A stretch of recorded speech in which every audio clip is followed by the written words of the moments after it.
But are you referable? Do you know exactly how many of your clients give referrals? Have you done that analysis? Do you know what the ratio is? Do you know why they give referrals? Do you know where they are, how satisfied they are, etc.? Do you have a very well mapped out referral plan or process? A lot of those questions might be no. I don't want to guess your answers, but hopefully this presentation, if they are no, will get you there. I'm starting with client research because I am such a big fan of this. Most advisors here do the one-on-one meeting kind of research. How are things going? Are you happy with what we're doing? But you know the reality of that is your clients, they don't want to have a bad relationship, so it's going to be tough for some of them, probably most of them, to give you negative feedback.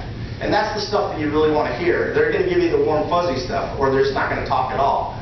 So you have to go beyond one-on-one meetings. So just, I'm not going to survey you guys a ton, but who here does an annual survey?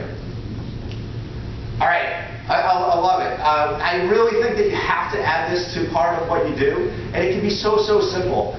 There's multiple different ways of doing research. Surveys are great because you can get quantitative and qualitative information. Focus groups are an amazing way to find out. We do these, and not just pitching Byrnes Consulting, but there's all kinds of facilitators that do these. You don't have to sit behind the one-way mirror like the Procter & Gamble might do. It's just a facilitator gets to know your clients, ask the right questions. A focus group meets maybe once. An advisory board to me is like a focus group that repeats maybe twice a year, 4 times a year. And there's a lot of value too. This morning I tweeted it out, I used the wrong hashtag, but there's an article that we put up, 11 ways to get more client referrals. And one of our better clients had the example of an advisory board, and these clients became so close to this advisor because they had this step to stand on to give feedback that they already were giving a lot of referrals, and the referrals after that were off the map compared to before. So there might be a cost to doing these. A lot of times they pay for themselves and much more. So let's talk about the surveys, because it's depressing. I need to see a lot more hands, and I can come back if ever invited back to speak to you guys again. I want to see more hands. Ask 3 simple questions. Make one of them quantitative. On a scale of 1 to 10, how are we doing? Don't make it leading. Are we delivering the best service? Don't lead them that way. Just make sure that the question is generic. And then find out how you're doing.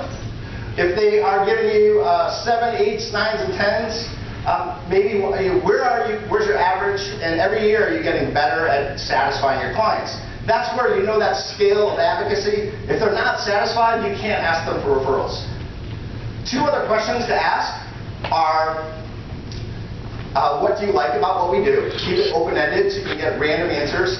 And then the other question is, what can we improve? It's amazing the stuff that you can find out. We did one quick survey with some clients, and it was because the administrative assistant didn't call back in 24 hours. They heard that feedback, and then they took that little thorn out of their side of the leg, like the lion example, and they were raving fans because they actually felt like the advisor listened, made the change, and they were then wowed that they cared to listen and make that change. And you'll never know going in what those little thorns might be until you ask the question. So do not pass go, do not click 200 hours. That's really the gist is if you're not getting excellent reviews in your surveys, then how can you really get your clients to give referrals? You need to be doing the basic happy client stuff.